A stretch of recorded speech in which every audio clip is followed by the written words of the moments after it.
Once upon a time, there were 4 little rabbits, and their names were Flopsy, Mopsy, Cottontail, and Peter.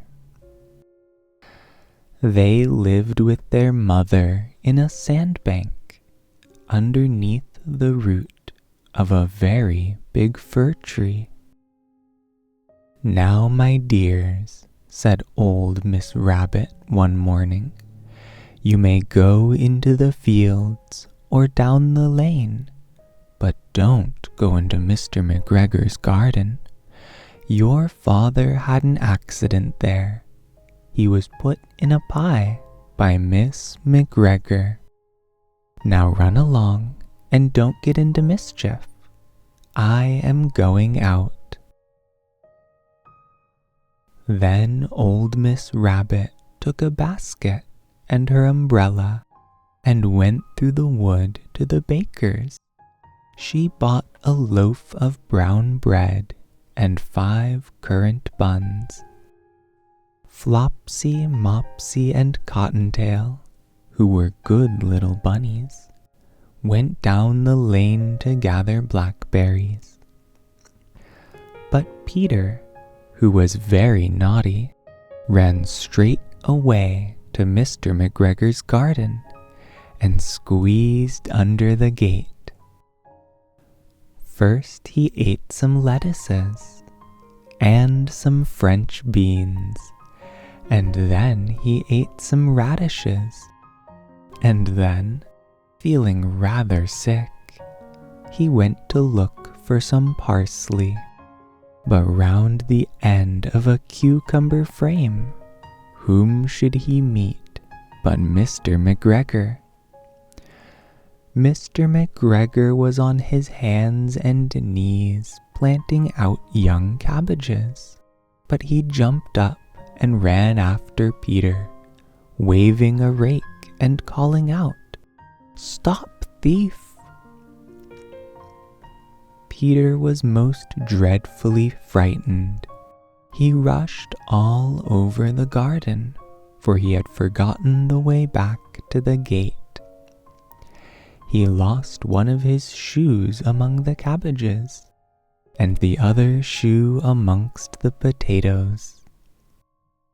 After losing them, he ran on 4 legs and went faster, so that I think he might have got away altogether if he had not unfortunately run into a gooseberry net and got caught by the large buttons on his jacket.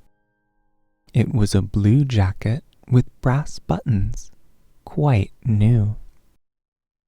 Peter gave himself up for lost and shed big tears, but his sobs were overheard by some friendly sparrows, who flew to him in great excitement and implored him to exert himself. Mr. McGregor came up with a sieve, which he intended to pop upon the top of Peter, but Peter wriggled out just in time, leaving his jacket behind him. And he rushed into the tool shed and jumped into a can. It would have been a beautiful thing to hide in if it had not had so much water in it. Mr. McGregor was quite sure that Peter was somewhere in the tool shed, perhaps hidden underneath a flower pot. He began to turn them over carefully, looking under each. Presently Peter sneezed. "Kerchoo!" Mr. McGregor was after him in no time, and he tried to put his foot upon Peter, who jumped out of a window, upsetting 3 plants. The window was too small for Mr. McGregor, and he was tired of running after Peter. He went back to his work. Peter sat down to rest. He was out of breath and trembling with fright, and he had not the least idea which way to go. Also, he was very damp with sitting in that can. After a time, he began to wander about, going lippity-lippity, not very fast, and looking all around.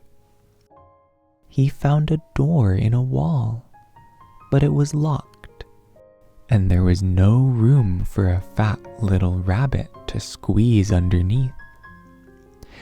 An old mouse was running in and out over the stone doorstep, carrying peas and beans to her family in the wood. Peter asked her the way to the gate, but she had such a large pea in her mouth that she could not answer. She only shook her head at him. Peter began to cry. Then he tried to find his way straight across the garden, but he became more and more puzzled. Presently he came to a pond where Mr. McGregor filled his water cans. A white cat was staring at some goldfish. She sat very, very still, but now and then the tip of her tail twitched, as if it were alive. Peter thought it best to go away without speaking to her. He had heard about cats from his cousin, little Benjamin Bunny. He went back towards the tool shed, but suddenly, quite close to him, he heard the noise of a hoe. Scritch, scratch, scratch, scritch. Peter scuttered underneath the bushes, but presently, as nothing happened, he came out and climbed upon a wheelbarrow and peeped over. The first thing he saw was Mr. McGregor hoeing onions. His back was turned towards Peter, and beyond him was the gate. Peter got down very quietly off the wheelbarrow and started running as fast as he could go along a straight walk behind some black currant bushes. Mr. McGregor caught sight of him at the corner, but Peter did not care. He slipped underneath the gate and was safe at last in the wood outside the garden. Mr. McGregor hung up the little jacket and the shoes for a scarecrow. Peter never stopped running or looked behind him till he got home to the big fir tree. He was so tired that he flopped down upon the nice soft sand on the floor of the rabbit hole and shut his eyes. His mother was busy cooking. She wondered what he had done with his clothes. It was the second little jacket and pair of shoes that Peter had lost in a fortnight.